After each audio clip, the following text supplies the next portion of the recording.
पूर्णिमा की रात और दिल्ली का एक वीरान सा हाईवे। सोचिए, एक पीली टैक्सी है जो अंधेरे को चीरती हुई भागे जा रही है।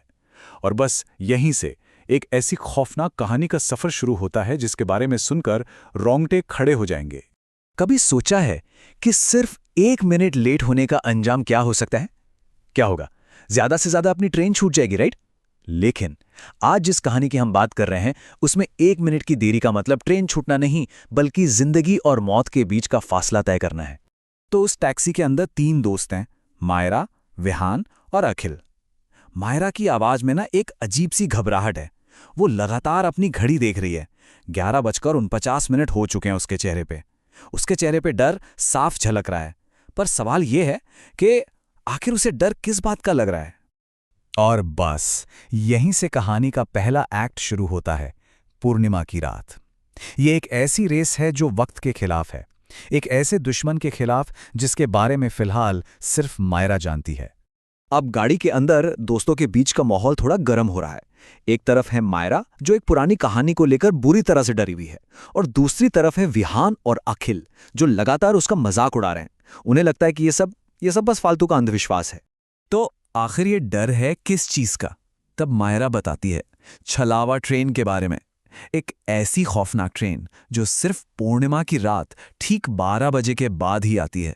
और सबसे डरावनी बात, इसमें जिंदा इंसान नहीं बल्कि लाशें सफर करती हैं। और कहते हैं कि जो भी एक बार इस ट्रेन पर चढ़ गया ना, वो फिर कभी वापस नहीं उतर पाता। फाइनली टैक्सी स्टेशन पहुंच जाती है। मायरा फौरन अपनी घड़ी देखती है। 11:59। उसका चेहरा डर से बिल्कुल सफेद पड़ चुका है। वो चिल्लाती है, जल्दी करो। लेकिन जैसे ही वो सब स्टेशन के गेट की तरफ भागते हैं, मायरा की घड़ी में 12 बजे का अलार्म बज उठता है। टिक टिक टिक। बहुत देर हो चुकी थी। वो लेट हो गए। अब कहानी अपने दूसरे पड़ाव पर पहुंचती है। Platform number 13। स्टेशन पर सन्नाटा पसरा हुआ है। चारों तरफ बस एक अजीब सी दम घुटने वाली खामोशी है। प्लेटफॉर्म पर सिर्फ सूखी पत्तियों की सरसराहट की आवाज है और दूर से कुत्तों के रोने की आवाजें आ रही हैं। पटरियों पर एक अजीब सा कोहरा किसी काले सांप की तरह लिपटा हुआ है। और तभी उनके सामने एक अजीब सा भिखारी आ जाता है, IIT बाबा। अब ये अजीब इसलिए है क्योंकि उसके गले में एक आईफोन लटका है। जब अखिल मजाक मजाक में उससे वो आईफोन मांगता है तो बाबा का जवाब भी बड़ा दिलचस्प होता है। वो कहता है, बेटा मैं IIT बाबा हूं, चूतिया बाबा नहीं। और अचानक पटरियों पर फैले उसी घने कोहरे के बीच से 2 पीली हेडलाइट्स चमकती हैं और फिर एक तेज हॉर्न की आवाज गूंजती है। देखते ही देखते एक पुरानी लकड़ी की बनी हुई ट्रेन उनके सामने आकर रुक जाती है। इस ट्रेन पर कोई नाम नहीं लिखा, बस एक नंबर है, 13। ट्रेन का दरवाजा खुलता है और उसमें से एक कंडक्टर बाहर आता है। उसका चेहरा एकदम बर्फ जैसा सफेद है और उसकी मुस्कान, मतलब उसे मुस्कान कहना भी ठीक नहीं होगा। वो उन तीनों को घूरता है और कहता है, ट्रेन नंबर 13 में स्वागत है लड़कों। और फिर वो अपनी जीभ होठों पर फिराते हुए खासकर मायरा को देखकर धीरे से बोलता है, और लड़कियों। और इसी के साथ कहानी का तीसरा एक्ट शुरू होता है। तीनों दोस्त डरते डरते ट्रेन में चढ़ते हैं और उनके पीछे दरवाजा एक जोरदार आवाज के साथ बंद हो जाता है।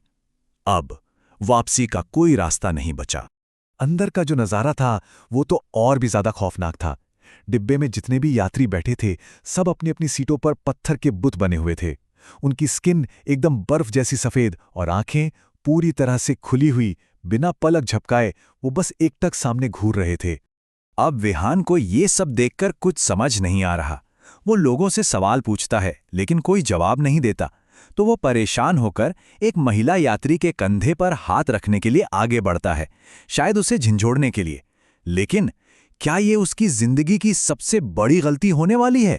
और जैसे ही उसका हाथ उस महिला के कंधे से टच होता है, एक भयानक 440 वोल्ट का झटका लगता है और अगले ही पल विहान का शरीर जलकर काला कोयला बन जाता है और फिर राख बनकर जमीन पर बिखर जाता है।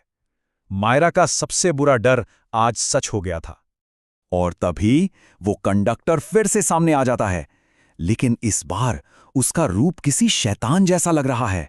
उसकी आंखें खून की तरह लाल हैं। वो जोर जोर से हंसते हुए कहता है, कट गया, पहला टिकट कट गया। और ये कहकर वो हवा में गायब हो जाता है।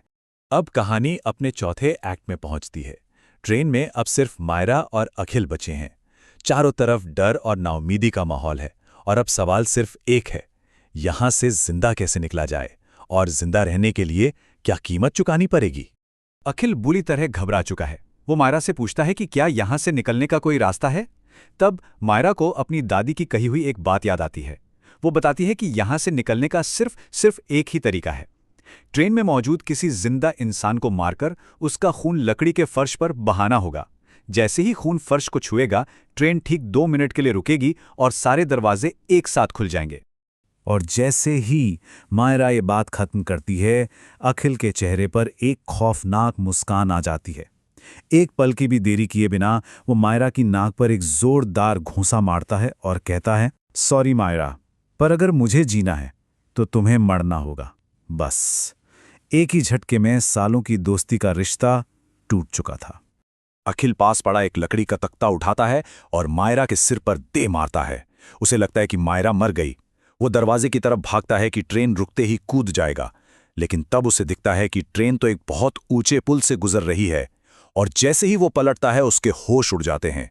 उसके ठीक पीछे मायरा खड़ी है, खून से लथपथ, हाथ में वही लकड़ी का तख्ता लिए, और वो कहती है, जाने का समय मेरा नहीं तुम्हारा है।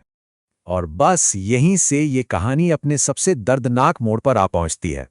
जिंदा रहने के लिए मायरा को एक ऐसा चुनाव करना पड़ा जिसके बारे में उसने कभी सोचा भी नहीं होगा। उसने अपने ही दोस्त को मार दिया। जैसे ही अखिल का खून फर्श पर गिरता है, ट्रेन रुक जाती है, दरवाजा खुलता है और सामने दिल्ली स्टेशन का बोर्ड नजर आता है। मायरा बिल्कुल टूटी हुई हालत में अकेली प्लेटफॉर्म पर उतरती है। तभी ट्रेन का हॉर्न एक आखिरी बार बहुत धीरे से बजता है। जब वो मुड़कर देखती है तो ट्रेन के दरवाजे पर विहान और अखिल के भूत खड़े हैं। वो दोनों उसे हाथ हिलाकर अलविदा कह रहे हैं और फिर वो ट्रेन धीरे धीरे कोहरे में गायब हो जाती है। मायरा वहीं स्टेशन की बेंच पर बैठकर जोर जोर से रोने लगती है। सिर्फ 1 मिनट की देरी और एक कहानी पर यकीन न करने की कीमत उसे अपने दोनों जिगरी दोस्तों को खोकर चुकानी पड़ी। उस छलावा ट्रेन ने वाकई उससे सब कुछ छीन लिया था।